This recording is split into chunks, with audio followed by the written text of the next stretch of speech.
The estimate here in Texas is between 2 and 4 million. A super pig is a hybrid between a European wild boar and a domestic pig. Texas was being ripped apart by wild boars, creatures that crashed into the land like a plague of living wrecking balls, chewing through crops, fouling rivers, and dragging entire towns to the edge of collapse. The world watched the chaos, laughed at Texas's misery, and assumed the state was doomed.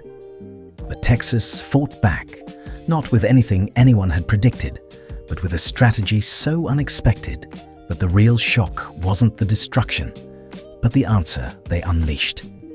The Texas Boar Nightmare. Texas was a land of legends and enormous landscapes, but beneath the big sky, a secret war was raging. It wasn't fought with rockets or tanks, but with traps, helicopters, and endless rounds of grit from the state's dedicated farmers and ranchers. Their enemy was a surprisingly intelligent, hairy, four-legged warrior known simply as the feral hog.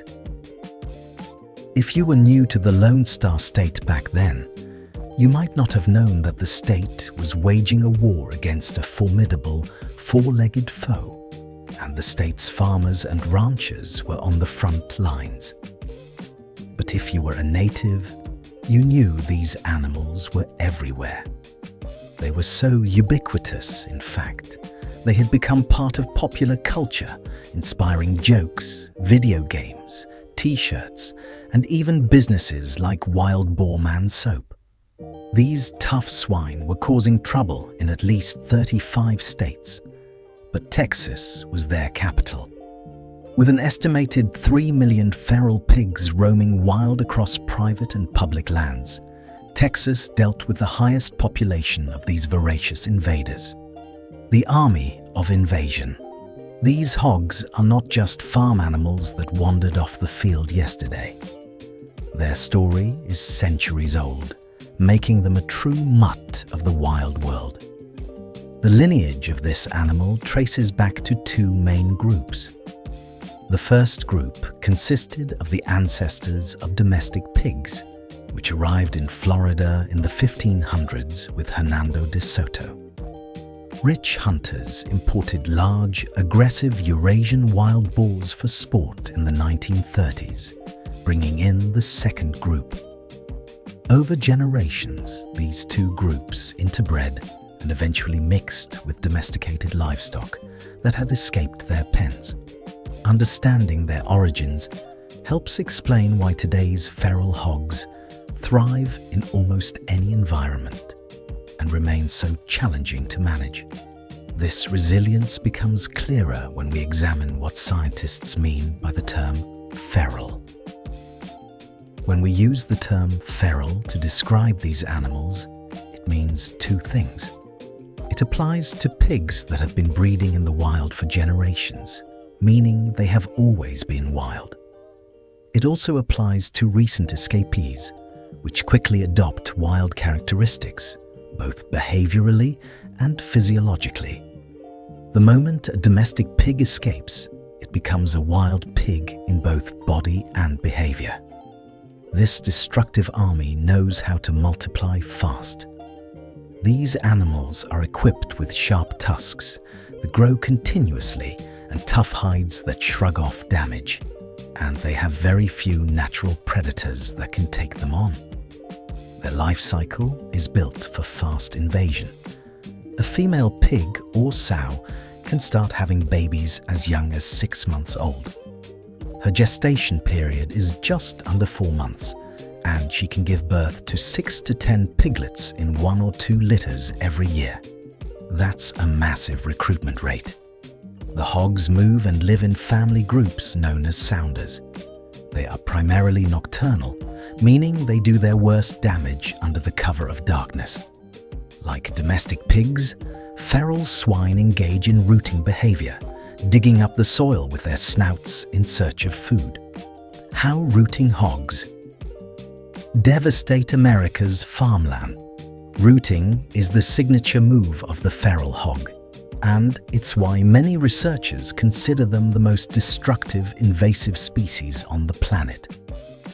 Feral hogs are classic opportunistic omnivores, meaning they will eat almost anything. But when they are rooting, they are acting like short-legged digging machines. They drive their snouts and tusks into the ground to plow through fields and forests, doing it to find grubs and acorns to cool off in the summer sun, or even, as far as scientists can tell, for the sheer joy of it. The aftermath of a sounder's visit is shocking. A newly planted field can be left gutted in a network of trenches and craters several feet deep, ruining the ground. When wild pigs dig, they destroy the essential root systems of crops, forestry, and natural grasses. This constant upheaval causes over $180 million a year in damages to private agricultural land alone. The destruction extends beyond just dirt and plants. Ruts caused by their rooting can even sink a tractor and destroy expensive equipment, including the long sprayers that irrigate wide fields. This relentless battle ensnares Matthew Ashcraft, a cattle rancher. He says, "Over the past decade, they've gotten out of control for us." He adds that where they root up and eliminate the grass, invasive weeds and brush take its place, and that negatively impacts the land's value for agriculture production and harms our equipment. To protect their crops, Ashcraft explains that once seeds are planted, someone has to check the fields every 2 hours, day and night, because feral hogs can ruin the soil before the crops even have a chance to grow.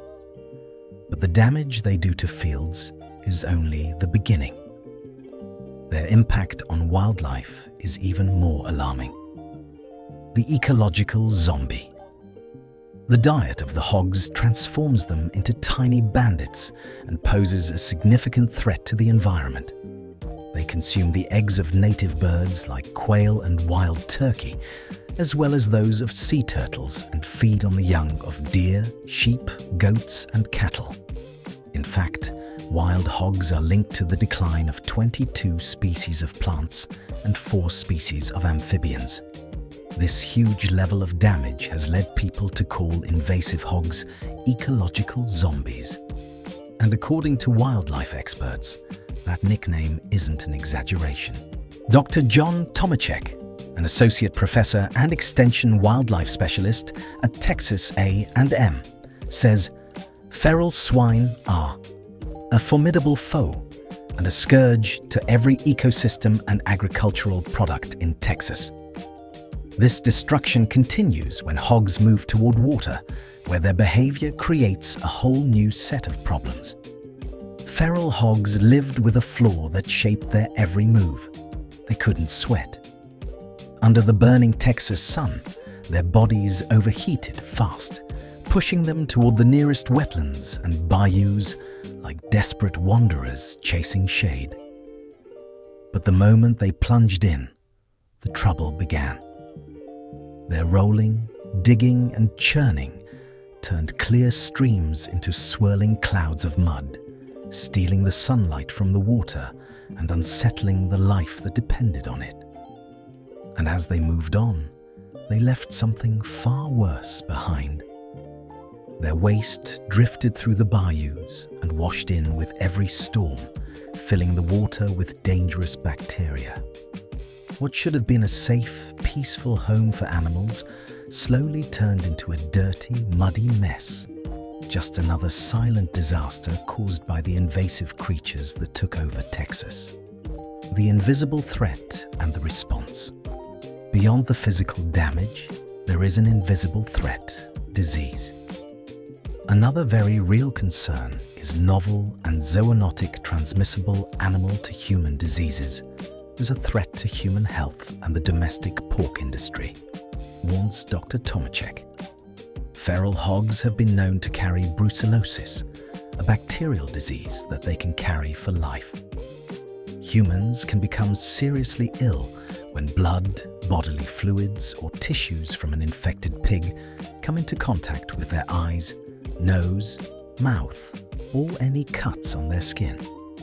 One of the most concerning diseases they can spread is brucellosis, a bacterial infection that pigs can carry for life and pass easily through close contact.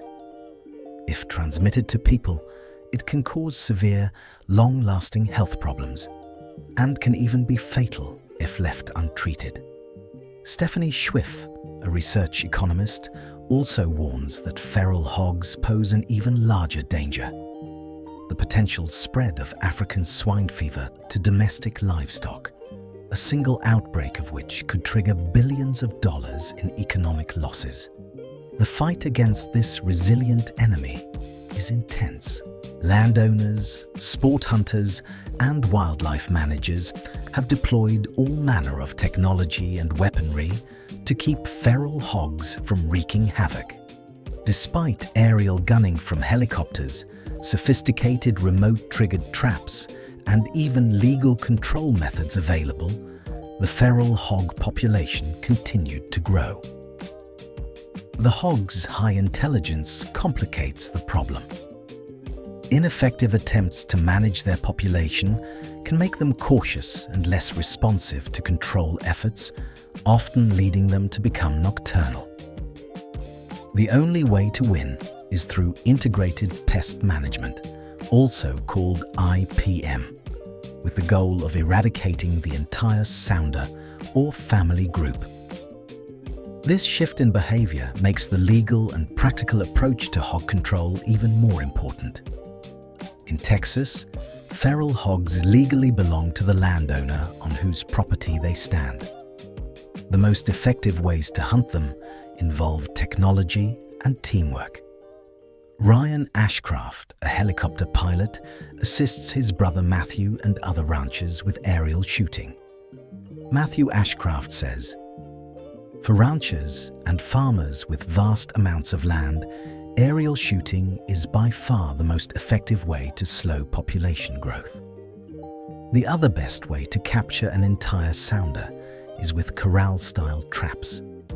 While toxicants or poisons are being studied, Dr. Tomachek says 2 new products are currently undergoing trials.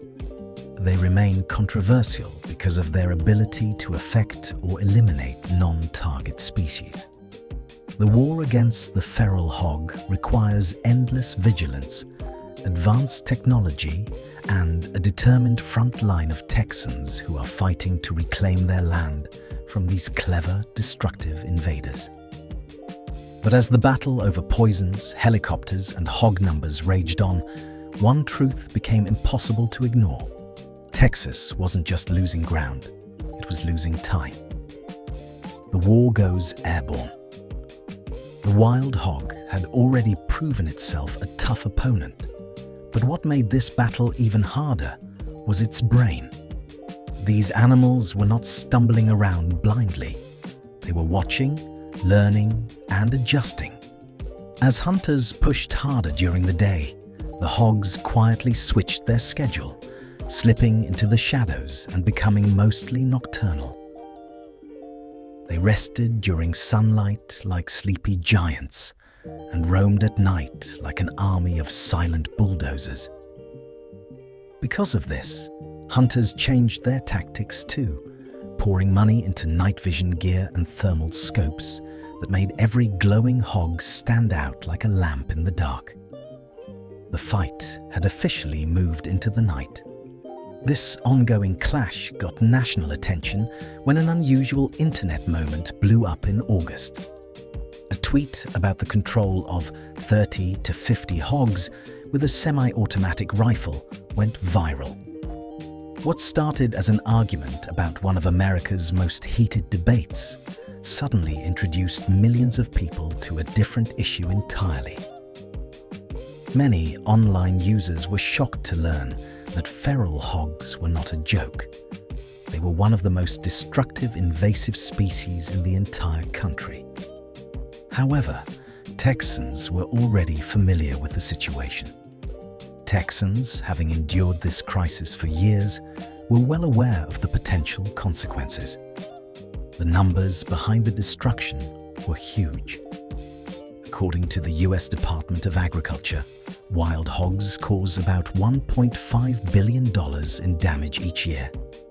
They ruin crops, break fences, tear up land, eat endangered animals, and spread disease to livestock and people. The USDA believes there are about 6 million hogs across the country, though some experts think the number might be closer to 9 million. And right in the center of this storm sits Texas. But the real shock comes when you realize where most of this chaos is happening. Half the wild hogs in America live in Texas. That's about 2.6 million animals, more than anywhere else. The size of this population instills in Texans a sense of unease akin to that experienced when hearing a strange sound at night, multiplied by 1 million. Olivia Johnson, an employee at Cedar Ridge Aviation, illustrated the overwhelming problem with a vivid and unforgettable image.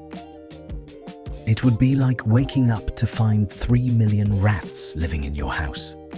You wouldn't live with them. You wouldn't just say, "Oh well, welcome to my home." The problem stretched so far that hogs were no longer staying in the countryside. They wandered into cities, ripping up golf courses, city parks, and even graveyards, sometimes turning over tombstones. And the math behind controlling them was unforgiving.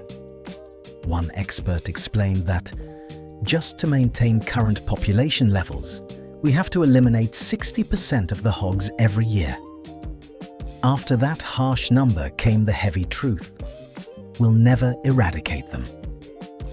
Since hunting on foot could not keep up with an animal that multiplied faster than humans could track, Texas turned its eyes upward. In 2011, the state made a dramatic decision. It became legal for helicopter companies to take anyone, even tourists, into the sky to hunt hogs from above. This new airborne tactic quickly earned the nickname pork choppering. The name sounded humorous, but the mission was serious. Helicopters offered the speed and height needed to chase hogs across wide fields, following them as they darted through brush and open land. But the policy shift was only the beginning of a much bigger change in how Texans fought back. Dustin Johnson, a pilot at Cedar Ridge Aviation, explained it clearly. Helicopter hunting is the quickest way to eliminate several pigs. The hunters firing from the sky did it partly for the thrill, but they also helped farmers fight back against a major pest. The cost of this thrilling experience was substantial. Hunters spent well over $1,000 per hour for aerial gunning and another $100 for a video of the flight. Some companies charged up to $5,000 per person. Visitors came from faraway places like Australia and China for the chance to be airborne hog hunters. When Vice News visited, 2 hunters from Amarillo managed to take down 54 pigs in one flight. This new style of hunting grew into a profitable business. Texas Parks and Wildlife eventually issued well over 200 aerial wildlife management permits. About a dozen companies offered helicopter hog hunts as part of their services, and many others did it privately. Even with all this activity, the numbers still showed how large the hog population remained. Helicopter hunting removed about 43,000 pigs last year, which was only 1 to 2% of the total Texas population. After the helicopter boom came a strange twist in the story. In 2017, the law expanded again to allow people to shoot hogs from hot air balloons. The idea sounded adventurous on paper, but quickly turned into a punchline among hunters and pilots. Chris Britt, the CEO of Heli Bacon, humorously explained the issue, stating that the wind pushes a hot air balloon around. But then the hogs move around. So what happens if the wind is blowing east, but your hogs are running west? Because of this mismatch, Texas Parks and Wildlife never issued a single permit for hog hunting with hot air balloons. While the helicopter hunts continued, Texas also developed another tradition: competitive hog hunts. These contests lasted for weeks and offered big prizes. In the Wise County hog hunt, teams paid $200 to enter, and with around 600 people joining, the first place prize reached $30,250. There were also cash rewards for the longest tusks. To ensure fairness in the event, organizer Trey Hawkins implemented strict rules, including a specific requirement: no castrated hogs, which artificially increase their weight. These are also known as barrow hogs: bardee, barrowed, barred, etc. All boars must have both testicles. Even with helicopters and contests, the hog population continued to climb, pushing Texas to try a new controversial tactic. Texas Agriculture Commissioner Sid Miller announced a bold move: the approval of the first pesticide made for killing wild pigs, called Caput Feral Hog Lure. It used warfarin, the same chemical found in rat poison. Hunters reacted quickly, and more than 1,200 people signed a petition against it within 2 days. But this decision sparked a wave of fear and confusion, raising a crucial question: what would poisoning millions of hogs mean for the people, animals, and land around them? Aidan Hansen from the Texas Hog Hunters Association explained his worries. To him, hunting was a way to feed your family. But with the poison now involved, he asked a troubling question: if this hog is poisoned, do I want to feed it to my family? I can tell you, I don't. He also warned that poisoned pigs could harm other wildlife. If a hog dies, what eats it? Coyotes, buzzards. We're gonna affect possibly the whole ecosystem. This disagreement set off a bigger debate, one that questioned whether the solution might create more problems than it solved. The company behind Caput argued that the poison had low toxicity and that their special bait stations protected other animals. But doubts remained. Miller later said that now that the pesticide was approved, his department no longer needed the $900,000 that had been set aside for hog control research. The unstoppable hog army kept moving across Texas, despite the use of helicopters, competitions, and even chemicals. The smart trap strategy. The battle against the feral hog was quickly turning into a nightmare of constant effort and minimal reward. The pigs were too adaptable and too numerous for traditional hunting methods to ever make a real difference. Texas realized that merely shooting at the sounders from the ground or the air was like trying to empty an ocean with a spoon. A massive, coordinated shift from brute force to scientific cunning was necessary to stand a chance. But before Texas could reinvent its strategy, it had to face an uncomfortable truth. The tools it had relied on for decades were no longer enough. For generations, hunting has been a proud tradition, but the feral hog forced the state to look at the process with cold, hard logic. The old ways were failing against this new, clever enemy.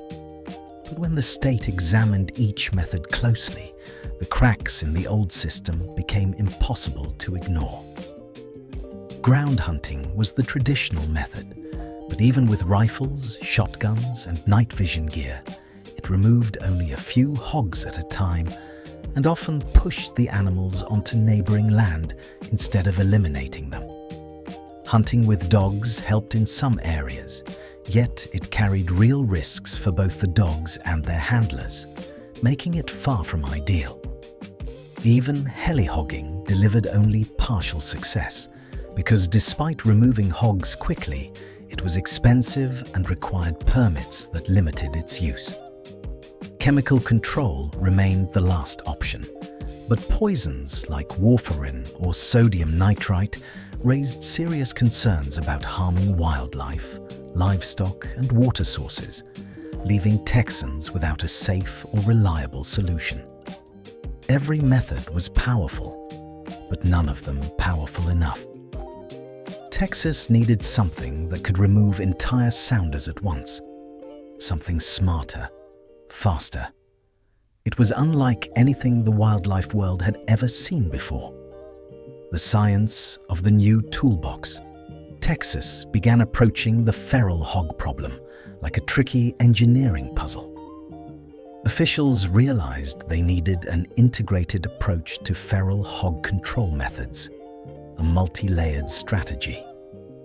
Their plan included using traps like the Boar blanket for full sounder removal, following up with hunting in high-traffic zones, monitoring with trail cams for post-capture validation, and coordinating with neighbors or agricultural offices. The strategy brought two entirely different types of bait into the fight, each serving a separate purpose in the effort to curb hog populations without managing them through hunting. Hog Stop, which had been available in Texas since 2021, was a contraceptive that prevented male hogs from reproducing without causing them harm.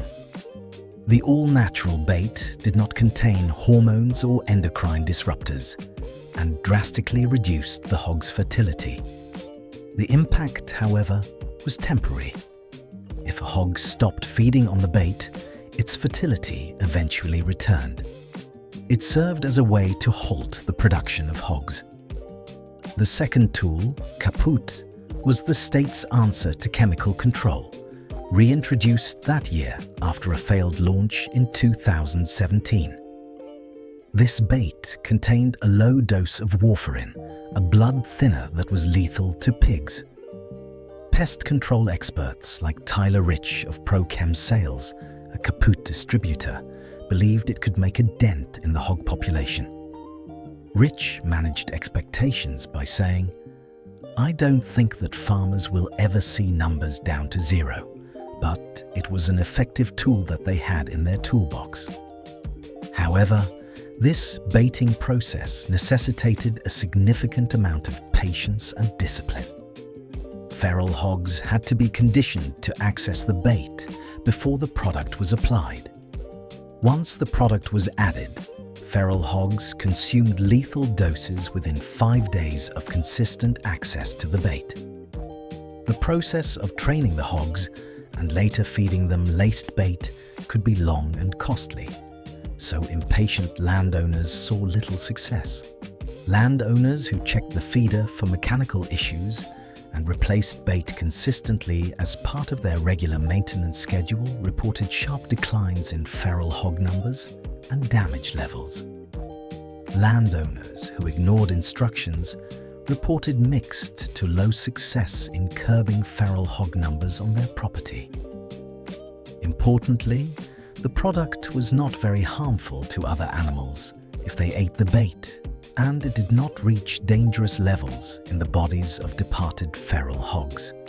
Dr. John Tomachek, an agri-life extension specialist, and Michael Bodenchuk, director of Texas Wildlife Services, found that the product could be highly effective when utilized correctly, and that non-target species had no access to the toxicant when all feeder devices functioned properly. With these early results showing promise and raising new hope for large-scale control, the focus shifted toward a bigger question. How much support would Texas need to fight this battle? The government's war chest. Recognizing the scale of the problem, the U.S. government took action. The Department of Agriculture, the federal agency that supports farmers, protects natural resources, and oversees national agriculture programs, invested over $1.4 million into 3 pilot projects in Texas to control feral swine. This effort was part of the Feral Swine Eradication and Control Pilot Program, funded through the 2018 Farm Bill. To turn that funding into real action on the ground, the Texas State Soil and Water Conservation Board led these projects. The Texas State Soil and Water Conservation Board led these projects, offering landowners access to trapping technicians and smart trap loan programs. Alongside traps and baits, landowners also relied on hog-proof fencing to shield their property. To ensure these efforts were effective, Texas A&M's Natural Resources Institute helped monitor results. Texas A&M's Natural Resources Institute helped monitor results with agri-life specialists, recognized national leaders in hog management, and provided science-based guidance. What had once been a chaotic fight became a coordinated, data-driven mission, requiring landowners to work as managers, using smart tools, proper baiting, and a unified effort to contain the destructive species. The pilot project that fought back. After years of relentless battle, the state's massive push to control the wild hog population finally began paying off, turning a huge cost into a massive profit. The solution wasn't just about killing pigs, it was about smart investments. The Feral Swine Eradication and Control Pilot Program, enacted as part of the 2018 Federal Farm Bill, allocated $75 million to 10 states, including Texas, for this coordinated large-scale effort. Specialized helicopters, sophisticated trapping techniques, and a network of local partnerships utilized this money. The pilot program was an economic giant, proving that good science can defeat the hogs. Bruce Leland, Assistant Director of Texas Wildlife Service, confirmed the stunning financial results. Studies have shown that every dollar spent from the Farm Bill provides a $5 to $6 benefit to landowners. The real-world proof of this success could be found right in the farmers' fields. Leland added that by the second year of the project, farmers often can switch back to corn, typically during either the second or third year. The hogs retreated and the crops returned. And with those early victories in place, the wider picture became clearer. Data collected by Texas A&M University showed significant success across the state. Farmers reported reduced swine populations and crop damage in areas like the Upper Leon River and the Canadian River. In a stunning victory, efforts in Dallam County completely eradicated wild hogs. This focused strategy also helped reclaim areas outside the fields, reducing feral pig damage in urban areas, including golf courses, home landscapes, and parks.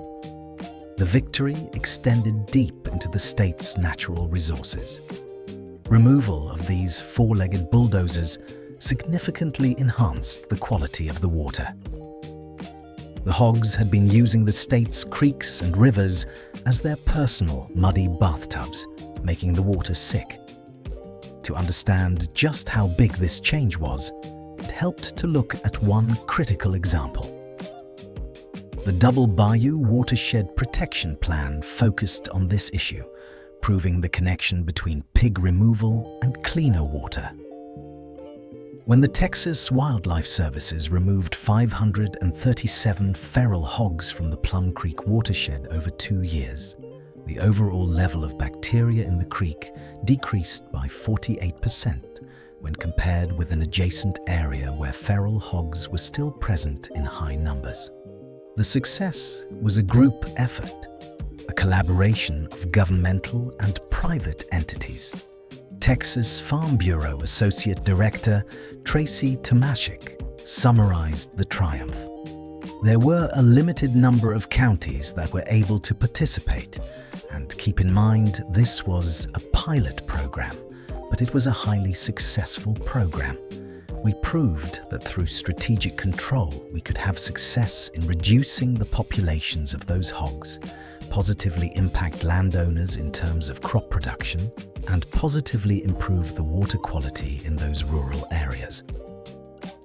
The official removal numbers confirmed this success, with 51,215 hogs removed from the state in 2021, an increase since 2019. The long, expensive war was finally starting to pay dividends. Just as the numbers were finally turning in Texas's favor, an unexpected twist emerged from an entirely different corner of the story. The side effect. No one expected for years, feral hogs were viewed only as destructive animals, tearing up farmland, ruining parks, and costing landowners millions. But chef and hunter Jesse Griffiths saw potential where others saw chaos. While most people focused on the damage, Griffiths realized that these nuisance animals were actually a surprisingly delicious resource. Their natural diet of acorns, pecans, roots, and wild grasses produces meat with exceptional depth of flavor, something he believes far surpasses store-bought pork. He insists the belief that wild hog meat is gamey is a misconception, even calling a well-fed 200-pound hog the best pork you've ever tasted. This perspective inspired him to write The Hog Book, launch a cookery school, and serve wild hog dishes at his restaurant Die Dieu. All meat is USDA inspected, sourced from state-approved hill country harvests, ensuring safety while promoting responsible use of local resources. But chefs aren't the only ones benefiting. Trappers like Bubba Ortiz now see hogs as both a challenge and an income source. Instead of discarding carcasses, he sends live-caught hogs to processors for export, where wild boar is highly valued. Online marketplaces and Facebook groups have expanded this trade, turning a costly pest into a thriving industry. Now we'd like to know, would you support a solution like this in your state? Let us know your thoughts in the comments, and don't forget to like, subscribe, and share. If you enjoyed this video, click on the next video on your screen.